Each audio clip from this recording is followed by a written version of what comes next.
क्या रितु जायसवाल जी?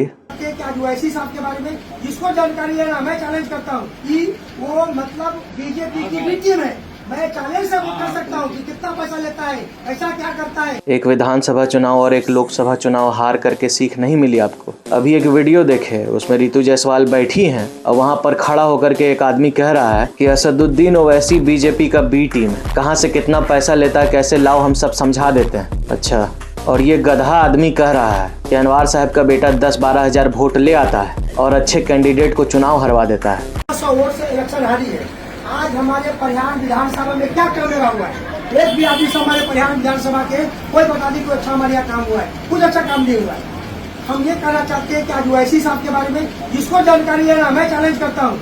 अभी 15-20 दिन पहले अनवर साहब का लड़का आया था, हमको बुलाया गया था, अभी साहब बैठे थे। हमने सबके सामने बोल दिया था अनवर साहब लड़का को कि आप आते हैं और 10-12 हजार वोट आप काट देते हैं और अच्छे कैंडिडेट को भरवा देते हैं और हमारे एरिया का विकास रोक करता आपको से ऐसा नहीं चलेगा आपका। तो अनवर साहब लड़का ने हमको ये बोला है कि हम आपके क्षेत्र से नहीं लड़ेंगे, हम वहाँ से लड़ेंगे, बात से लड़ेंगे, आपके सामने बात करते। तो हम आप लोग से ये कहना चाहते हैं कि यूआईसी साहब के बारे में जिसको जानकारी लेना है, मैं राजकारण करता हूँ, राजकारण में रहता हूँ, हमने यहाँ भी लोगों को बताया है कि वो मतलब बीजेपी की भी टीम है।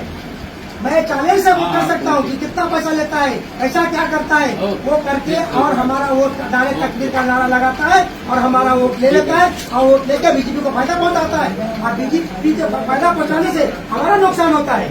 रे डरपोक, तुम्हारा हिम्मत है सच बोलने का?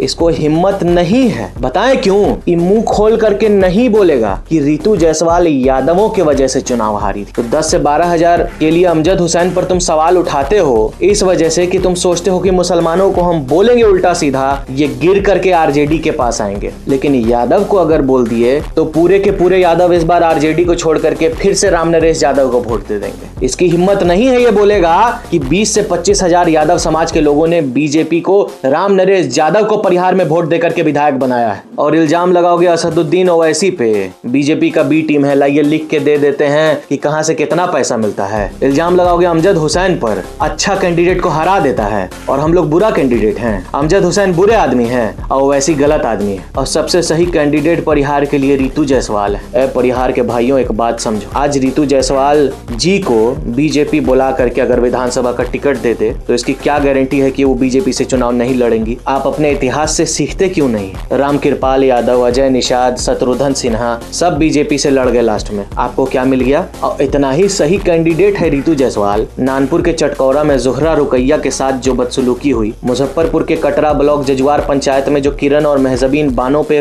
पुलिस ने जो गाड़ी चला दिया, कुचल दिया, जाले में डोगरा पंचायत में तरन्नुम की लाश पोखर के बीच से मिली, कटिहार के बारसोई में सोनू और खुर्शीद को पुलिस वालों ने गोली मार दिया, मौलाना मोहम्मद साद को हरियाणा में शहीद किया गया था, तो यही अमजद हुसैन का ना बेटा आपके लिए लड़ाई लड़ने की कोशिश कर रहा है। अभी बोखरा ब्लॉक में चकौती पंचायत के पकटोला गांव में परवीन कुमार के लिए हम लोगों ने आवाज उठाया तो वो बच्चा मिल गया, घर आ गया। चलिए ठीक है, बहुत जगह कामयाबी नहीं मिली लेकिन लड़ाई छोड़ थोड़े दिए हैं। अरे उसी अमजद हुसैन का ना बेटा आपके लिए लड़ रहा है। ये रितु जायसवाल जी अपना पल्लू पकड़ने वाले चुनिंदा मुसलमानों के बीच में दो मुसलमानों को बेइज्जत कर रही हैं। क्या सोच रही हैं?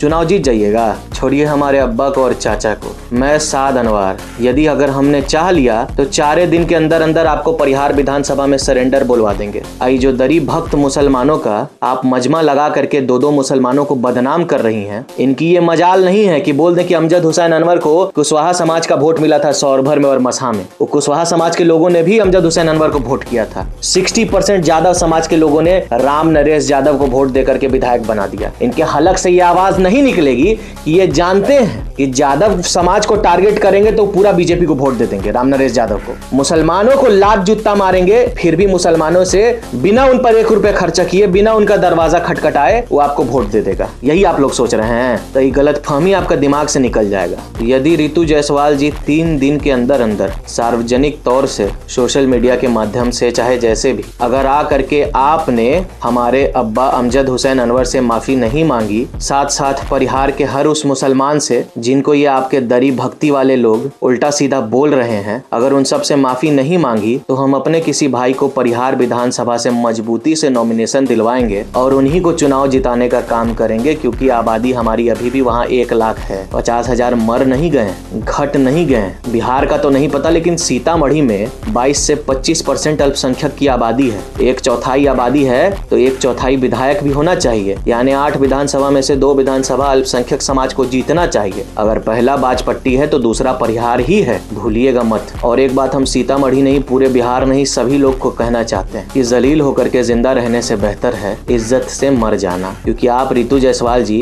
दलित बच्चे के साथ जो गलत हुआ तो मुजफ्फरपुर में पूरी पार्टी को लेकर के बड़ा बड़ा बैनर पोस्टर खूब चिल्लाई, खूब मीडिया को बटोरी, लेकिन वही चीज आपने सीतामढ़ी में जोहरा रुकैया के लिए नहीं किया। क्योंकि आप भी इस गलत फहमी में हैं, क्योंकि जैसे बाजपट्टी के विधायक इस गलत फहमी में हैं कि बड़ी मीटिंग में मुसलमान को गाली दे देंगे तो उनको वोट दे देगा, और जोहरा रुकैया के लिए रितु जायसवाल जी अगर नहीं जा करके वहां पे धरना प्रदर्शन करेंगी तब भी परिहार का लोग जो है आपको वोट दे देगा। तो इस गलत फहमी को पूरे सीतामढ़ी का तो नहीं पता, परिहार और बाजपट्टी में ये गलत फहमी आप लोग दोनों के अंदर से हम निकालेंगे, याद रखिएगा।